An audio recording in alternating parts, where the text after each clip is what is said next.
नजर से तुम देखो गद्दार नजर वो आए थाने की रिक्शा।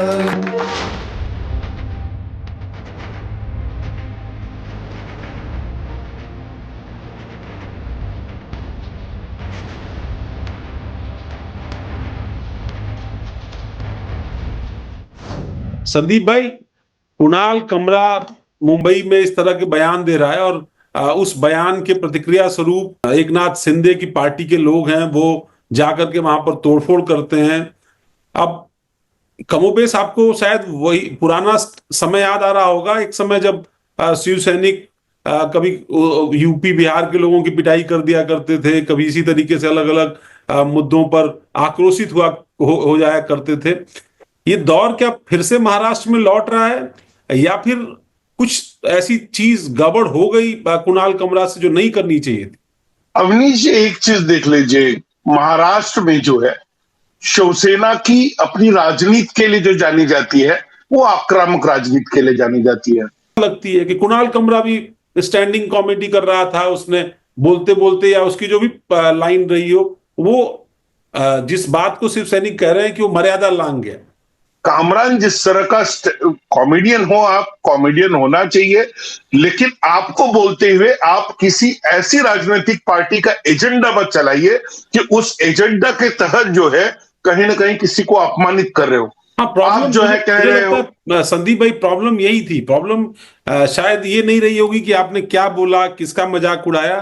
बल्कि एक तरफ आप मजाक उड़ाते हैं, दूसरी तरफ आपकी तस्वीरें, आपकी वीडियोस ठीक अपोजिशन के लोगों के साथ मिलते हैं हमेशा। यानी आप उनके साथ उठते बैठते हैं, आप उनके साथ तस्वीरें खिंचाते हैं, आप उनके साथ चर्चा करते हैं, आप उनके पक्ष में, उनके समर्थन में ट्वीट्स करते हैं, और उसके बाद जब आपको कॉमेडी करनी होती है तब आप निशाने पर उन्हीं के सियासी विरोधियों को लेते हैं। ये जो कार्यक्रम हुआ था, ये कार्यक्रम जो है एक होटल में होता है और वहां पर बाकायदा, देखिए, एकनाथ शिंदे जी के व्यक्तित्व के बारे में जहां तक मैं जानता हूं, वो खुद जो है मस्करी करते हैं, वो मजाकिया अंदाज में बात करते हैं, जितने संजीदा है उतने मजाकिया भी है। वो कभी इस तरह की चीजों को जो है सपोर्ट नहीं करते, लेकिन जिस तरह की भाषा का इस्तेमाल हुआ है वो भाषा कहीं ना कहीं, आप किसी कोर्ट का निर्णय है, पार्टी उनकी है, उन्होंने जो किया वो संवैधानिक रूप से कोर्ट ने मान लिया है, सही है। आज आप जो बोल रहे हो, क्या आप कोर्ट से बड़े हो? क्या आप जो है कोर्ट की जो के आदेश से बड़े हो, या जो संवैधानिक पदों पर बैठे वो लोग हैं, चाहे वो चुनाव आयोग ने मान लिया हो? संदीप भाई, मैं एक ट्वीट देख रहा था, उस ट्वीट में ये कहा गया कि भाई, संजय राउत की तरफ इशारा करके कहा गया कि भाई अगर संजय राउत की हिम्मत है तो वो खुद ये स्टेटमेंट दे करके दिखाएं। जो स्टेटमेंट कुणाल कमरा ने दिया है ये उन पर लगाया गया। और एक शिवसेना के सांसद ने तो यहां तक कह दिया है कि अगर मतलब वो कुणाल कमरा को महाराष्ट्र में तो खैर किसी भी कीमत पर नहीं घुसने देंगे। नरेश बस्के जो है ये शिवसेना से सांसद तो ही है, उसके साथ साथ प्रवक्ता हैं एकनाथ शिंदे मूल शिवसेना की, और उन्होंने कहा है कि उन्होंने सीधे सीधे तौर पर आरोप लगाया है कि संजय राउत से पैसा लेकर, उन्होंने कहा कि मैं किसी कॉमेडियन का मैं विरोध नहीं कर रहा हूं या कॉमेडियन का विरोध नहीं हो रहा है, उन्होंने संजय राउत से पैसा लेकर ये पार्टी प्रायोजित की गई थी उस होटल में, और उससे जो उसके चलते जो है उन्होंने ये किया है, इसलिए इसका विरोध हुआ है। हालांकि उस होटल में तोड़फोड़ हुई है। मुझे लगता है वो बात एकनाथ शिंदे को भी शायद, अगर केवल उद्धव ठाकरे, चूंकि उनके बॉस भी रहे हैं, वो उनके नेतृत्व में उन्होंने काम किया, वो बाला साहब के बेटे भी हैं जिनको वो आदर्श मानते हैं, वो शायद बार बार भी कहें या उनके परिवार से कोई कहे तो शायद एकनाथ शिंदे उसको उस तरीके से माइंड नहीं करेंगे। लेकिन हाँ, उसके अलावा अगर कोई गैर राजनीतिक व्यक्ति इन्फ्लुएंस होकर के या किसी से रोज मिल करके और बाहर निकल करके अभिव्यक्ति की आजादी के नाम पर गाली देगा, तो मुझे लगता है शायद इसी बात को लेकर के शिवसेना में भी और इस तरीके का आक्रोश है। और शायद मैं इसलिए देख रहा था, देवेंद्र फडणवीस जो आमतौर पर इस तरह के मुद्दों पर एक अलग तरह का रुख रखते हैं, और कई सारे मुद्दों पर यह भी पता चला कि भाई एकनाथ शिंदे से उनके मतभेद भी हैं, सरकार चलाने को लेकर, पीएस की अपॉइंटमेंट को लेकर, ओएसडीज की अपॉइंटमेंट को लेकर, बड़े कॉन्ट्रैक्ट्स को लेकर के उनके मतभेद हैं, और मतभेद जाहिर करने में उन्होंने कोई कमी नहीं रखी है। बावजूद इसके के साथ हैं, और इधर एक नाथ शिंदे भी उनसे नाराज है। लेकिन इस मुद्दे पर उन्होंने बहुत सीधे तौर पर उनका समर्थन किया और कहा कि एक नाथ शिंदे के बारे में इस तरह की बात बर्दाश्त नहीं की जाएगी। तो ये समझ में आता है कि ये बात गहरी चुभी है, गहरी लगी है, और लीगल एक्शन तो इसमें जो होगा होगा। लेकिन हम लोग जो तस्वीरें देख रहे हैं, और मैं इसको कनेक्ट कर रहा हूं फिर एक बार पहले कंगना रनौत के इंसिडेंट से, फिर रणवीर अलाहाबादिया के इंसिडेंट से, कि भाई ठीक है, जिसको जो बोलना है वो तो बोल ही रहा है, लेकिन क्या बोलना है ये भी क्या नहीं तय करना होगा, किस हद तक बोलना है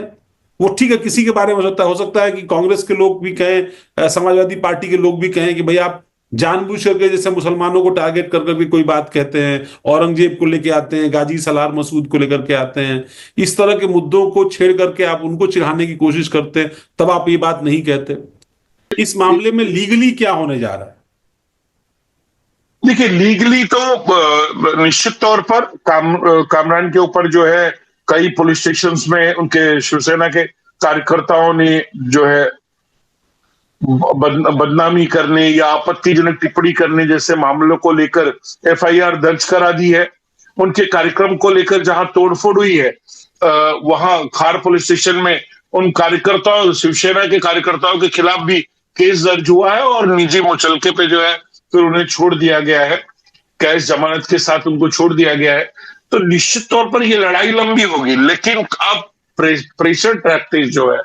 कहीं ना कहीं कामरान को जो है वो झेलनी पड़ सकती है। उसके साथ साथ जिस तरह से उनके कार्यकर्ता जो है उनको जो है दुख पहुंचा है, तो ऐसे में अगर बहुत सारे केसेस होते हैं ये तो मुद्दा कामरान को उसका सामना भी करना पड़ेगा। दोनों गुटों के बीच जो पहले से ही बहुत गहरी खाई है, इसको और गहरा करेगी।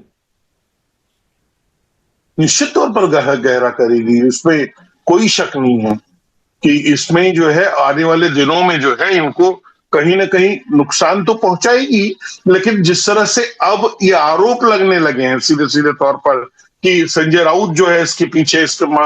मास्टरमाइंड, और कामरान को भी जो है ये चीज समझनी चाहिए कि वो कॉमेडियन है, उनको कॉमेडी करनी चाहिए थी, लेकिन राजनीति में किसी का टूल नहीं बनना चाहिए था। और कामरान जो है कहीं ना कहीं इस पूरे प्रोसेस में जिस तरह की लाइनें वो गा रहे हैं, वो किसी न किसी राजनीतिक पार्टी का टूल बन गए, और यही जो है उनके विरोध और उनके खिलाफ जो है उनका कारण बन गया। सही है, कुणाल कामरा को भी ये समझना पड़ेगा, रणवीर इलाहाबादिया को भी ये समझना पड़ेगा कि वो रामधारी सिंह दिनकर नहीं है, वो मैथिली शरण गुप्त नहीं है। आपको अपना कद भी इतना बड़ा करना होगा कि उस कद से कहीं अगर आलोचना भी हो तो राजनेता को, सियासतदान को, अफसर को सुननी पड़े। क्योंकि जब आप कह रहे हो तो आपकी बात के साथ एक बड़ा समर्थन हो, जनता का साथ हो, लेकिन आप जब छिछोरी बातें करते हैं तो आप पर सवाल उठता है। देखिए, कामरान अभी तक जो है मीडिया के लिए भी या ऐसे लोगों के लिए भी कोई जाना पहचाना चेहरा या नाम नहीं था, लेकिन ऐसे लोग इस तरह की बातें कह के अपने अस्तित्व को बताने की कोशिश करते हैं, अपने को स्थापित करने की कोशिश करते हैं, और यही कारण है कि सस्ती लोकप्रियता के लिए जो है आप कहीं ना कहीं एक बड़ा खेल कर जाते हो, और उसको लेकर जो है कहीं ना कहीं लोगों में जो है आपके खिलाफ रोष होगा। कई बार तो वो रोष कम्युनिटी में भी देखने को मिल सकता है। इस तरह के मुद्दों पर महज सस्ती लोकप्रियता के लिए हाल के दिनों में बहुत सारे बयान आए, वो चाहे औरंगजेब को लेकर हो, गाजी सलार मसूद को लेकर हो, संभल को लेकर के हो, या राणा सांगा और बाबर को लेकर के हो। इस तरह के हल्के सतही बयान बगैर जानकारी के लोगों ने देने, कहने, सुनने और एक दूसरे पर लांछन या हमला करने की कोशिश में जो बातें कही हैं, उन बातों से न सिर्फ सामाजिक ताना बाना